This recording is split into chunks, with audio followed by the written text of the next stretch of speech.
Welcome to the Reciprocity with AG podcast, hosted by Andrew Gadomski. Here, we explore ideas and experiences that transform lives with elegance and integrity.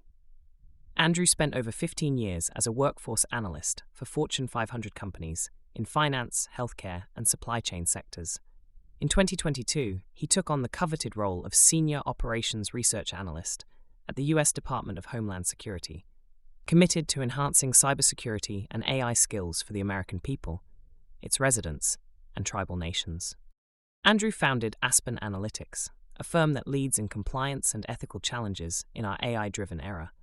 Their Canopy platform turns risk into action, offering real-time policy solutions across wage and human capital disclosures, algorithmic and AI decisions, and cyber risk to HR departments.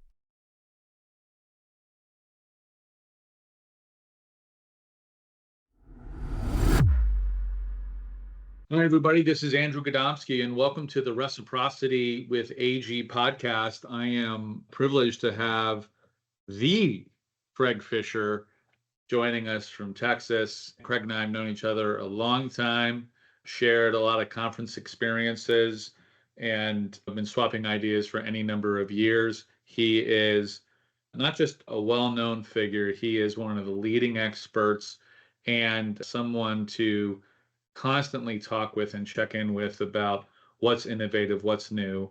Craig, welcome to the show. Great to be here. Always good to see you. Yeah. So I think the first thing is, why don't you give our audience the elevator story, but it can certainly be the Empire State Building size. So why don't you walk through that a little bit? So are we talking about how did I get here or what do I do now? Well, Or all of the above? you can go ahead and talk a little bit about what you do now. And if you want to go ahead and say, oh, by the way, I got here by climbing these steps, that's fine. All right. So I run a consulting business called TalentNet Media, and we do recruiting operations things for mostly Fortune 100 size employers. And that includes talent attraction, candidate experience, tech optimization, anything that gets in the way of attracting and converting candidates into employees who do good work and stick around. And then on the other side of the coin, I do advisory for HR tech and services companies who in turn sponsor a conference I host twice a year in Texas where we all get together, employers and vendors, and talk about the issues and talk about what's relevant, called TalentNet Live. The next one will be November 7th. You can get information about that at talenttexas.com. And we've been doing that since 2009, which makes us one of the most trafficked recruiting conferences ever, which is pretty cool. I'm trying to remember, did you do one in Chicago? Yeah. Yeah, I think that was the one. I just haven't gotten to Texas in a long time. So it's interesting. We were at JSTN headquarters. If you remember that, Lindsay Stanton and Roger hosted us. And we did have a lot of people who don't normally go to an event in Texas come to that one. And just this last summer, we hosted again in Chicago. And for the first time, Tim Sackett and Lori Rudiman came to and spoke at a TalentNet Live conference because that's a better location for them. So we may be going back to Chicago a little more often. That's great. I just talked with him the other day about where we're going, and he's another person who's been around a long time to kind of see the changes that both you and I have seen probably over the last 20 years. Right. He's also on the podcast network for Work Defined, that Leary and Tin Cup run that I'm on and that you're listening to now. There's always a handful of questions that I run through, and it's not necessarily about the companies that you've worked with or worked for directly. And I think that's what makes this podcast a little special. The point is, we're in a time of this weird intersection of what's artificial and what's human. And what I believe is not going to change is how we interact with each other and how we learn from each other.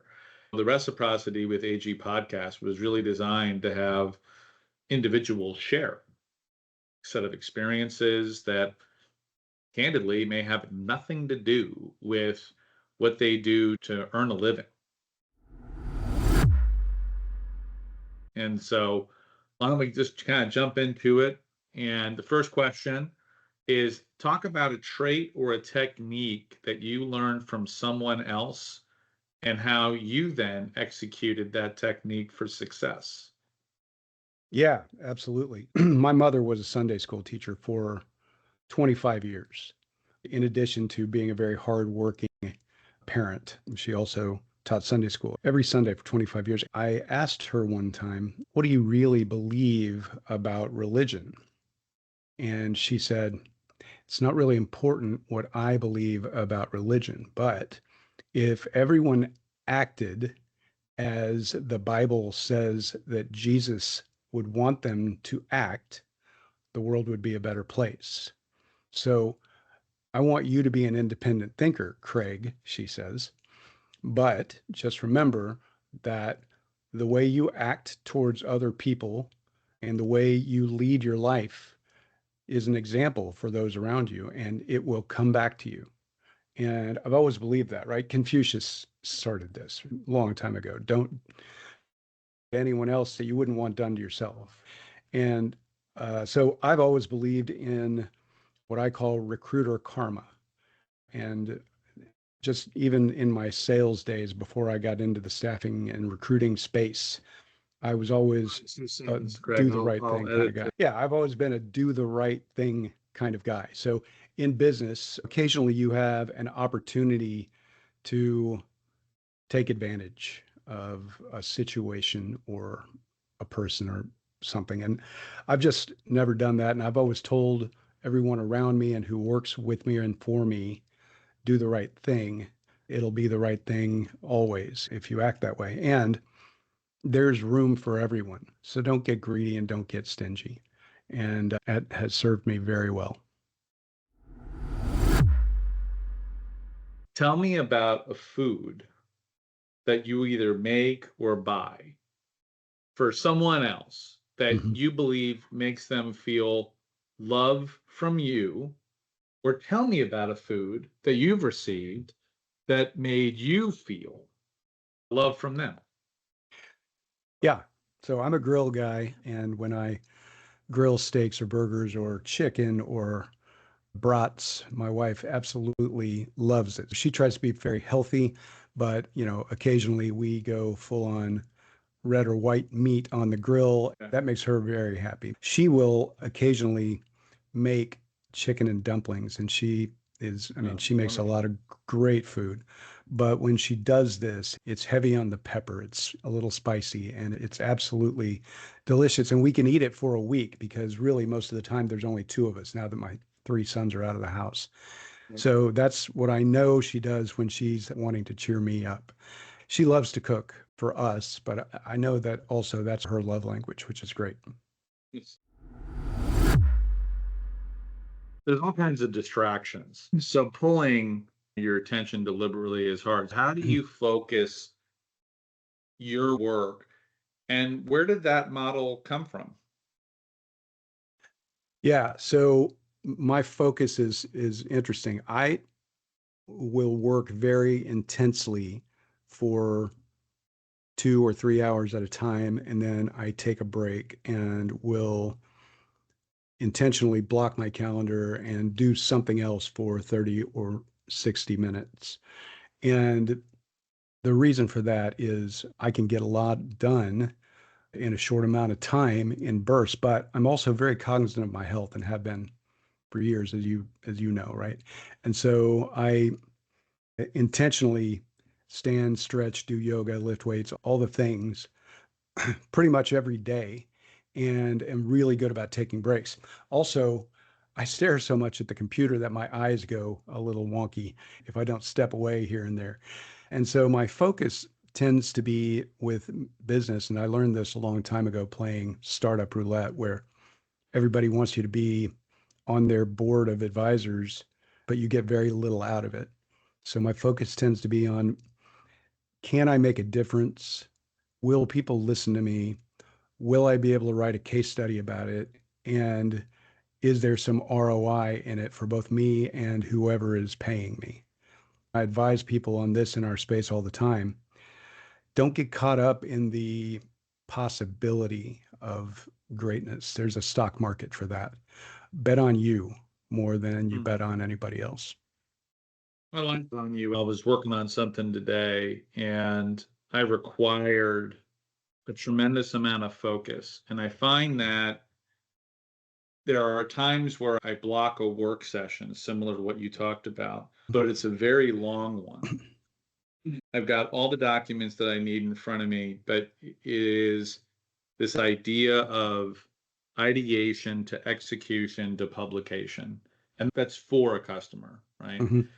And that's different than doing it for this podcast, right? This podcast is designed for me to spend less time in the production than it would be in the conversation. That's right. Right. And there's any number of tools that can do that. But I've got to be able to strip down the things that I can't get the high ROI on, or candidly, throw them out to somebody else. I think that sometimes we tend to say, I can do it all. And the thing is, okay, how much work did you do today that is for somebody else? Mm-hmm. Was that financially advantageous? But was it financially advantageous concretely rather than hopefully? It's one of the reasons that I started doing live streams versus recorded podcasts, because it's already produced. It's out there. All I now have to do is promote it. I probably will go back to doing I do actually already do a produced podcast with Patrick Rooney, but I'll probably go back to doing another sort of recruitment centric one sometime soon. The busy work, Andrew, you're right. And occasionally I do busy work on purpose, where I do a project, build a custom GPT or whatever that is, to see if I can do it, to do the research, to understand the use case. And that is one of the things that takes my mind off of doing busy work for other people. And it's one of my forced distractions. So I'll do coding and I'll do web design and I'll do these things that are, for me, a creative outlet and not so much work. But whether it's this podcast or what I've just talked about, doing some administrative work for myself or doing production or meetings with customers, every bit of it is part of your job. And your job is more than just the work you do for somebody else. Your job is collections. Your job is managing your accountant. Your job is all of those things.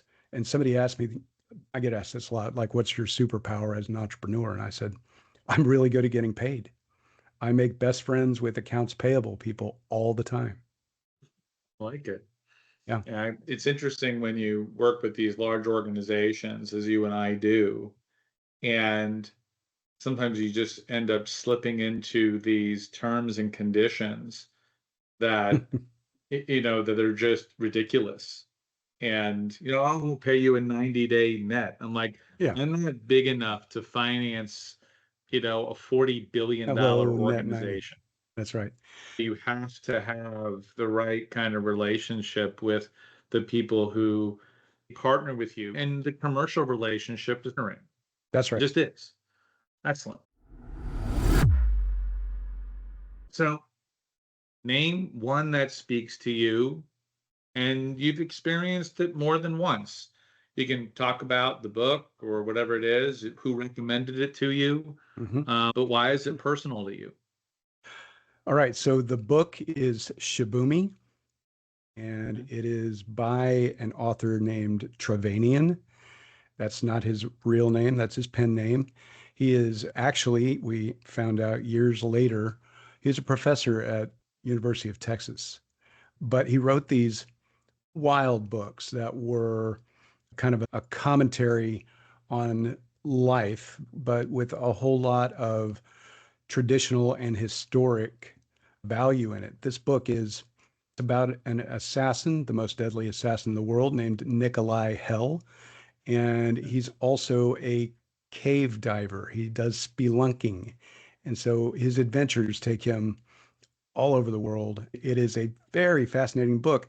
And he's also studied the art and science of the game Go. So if you're a chess player, you know about Go. And so this book teaches you all kinds of crazy and historic things. And my mother recommended it to me. She's quite the reader, and she's turned me into that as well.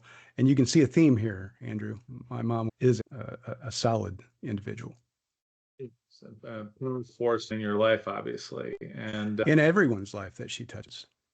that's excellent. I'll obviously have to invest a little bit of time in that. And I think that it's interesting how when I've talked to people about what motivates them or what turns them on, it isn't the same for everybody. But I do believe that sometimes it almost does that focus that we talked about, where it's interesting enough where it reflects your work, right?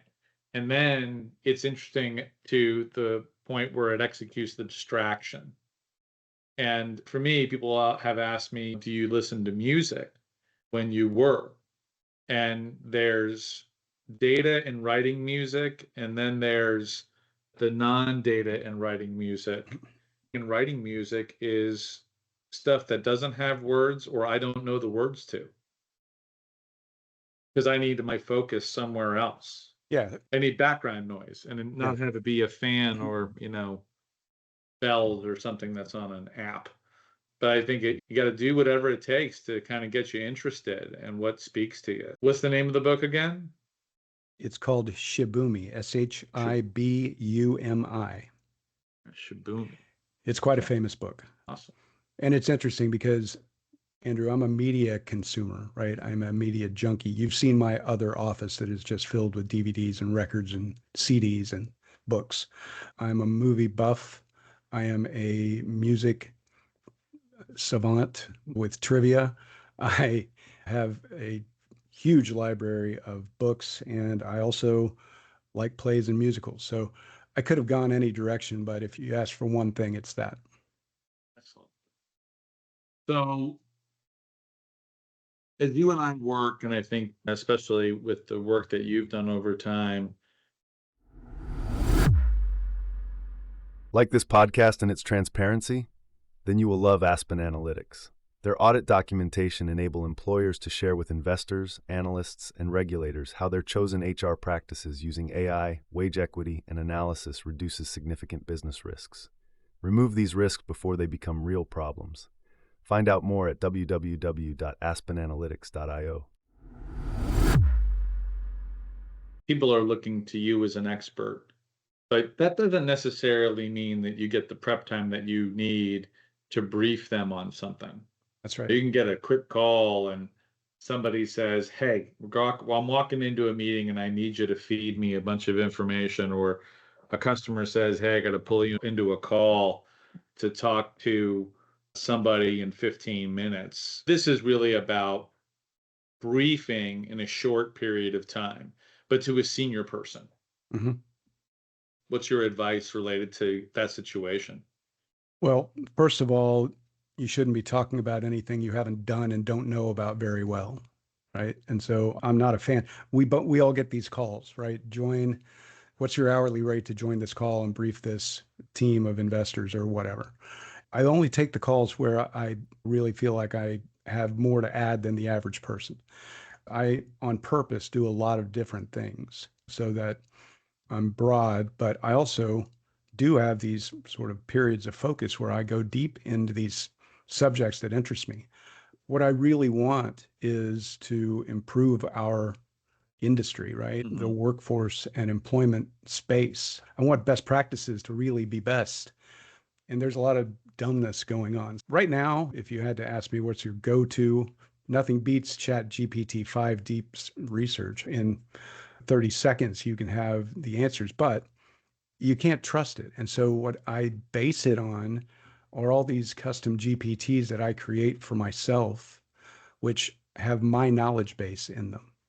So all my notes from my customer meetings and the research that I do for them and the knowledge that I have about the tech space, and I connect them to my calendar. So it pulls in information about all the tech startups that I've done briefings and demos with. And so all my knowledge base is there. But what I find is if you just do recorded note taking, retention isn't as good. So I still write copious amounts of notes, and I've got a dozen notebooks sitting right next to me. And you know what? Every day I take a picture of the notes that I wrote that day. So I have both the digital copy that ChatGPT can absorb, and I've written it. And once I've listened to something and written it, I am one of those people that knows it forever. Yeah, I'm the same way in terms of if I can have a visual, tactile, and audio-based reference point for a topic, and then deliberately try to refresh that. And I think sometimes I get pulled into something that I've got expertise in, but problem is that I have to use the same taxonomy that I've always used. And sometimes that's hard because you read like your LinkedIn thread and people are using different language for the same topic. You're naturally influenced by what you see. And so, like you, I either take pictures of my own notes and my own language, or I download the diagram or the image or something like that. And I actually keep it in my favorites in my photo gallery as an album. And now you've got this quick way to reference. And the one I've used a lot is this one image of the different types of biases that exist in humanity. You know, whether it's the halo effect or groupthink, etc. I try to make sure I use the same language every time. You're exhibiting a bias that you're not aware of, or this group is. And so let's just make sure that we either diffuse it, we investigate it, or we say, oh, it's dismissed. But I feel like we're making a set of decisions with a bias in mind. And so I've always had those types of references very quickly on my fingertips because they're going to ask a lot of questions about that particular topic, but the topic is so dense that you can't remember everything. Just you just can't. It's 60 different bias types. Yeah, even with the best intentions, you have your data points for a particular subject, you'll get off on a tangent and you won't get back to the rest of the data points, right? And if you're not very organized in your methodology, and recall is like this too, right? When I'm ticking through the tumblers to get that very clear recall of a subject with all the things that maybe I know about it, it is a taxonomy. There is a method to it. And most people don't recognize that in themselves, I don't think. They just do it. But I have been very cognizant of exactly what I need to do for quick and constant recall. So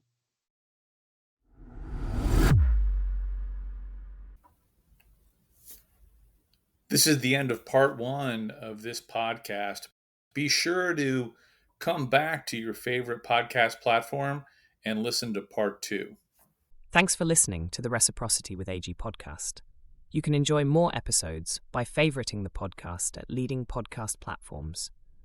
On behalf of Andrew Gadomski and all our guests, we enjoyed the time spent with you and ask you to consider reciprocating powerful learnings to and from all you meet.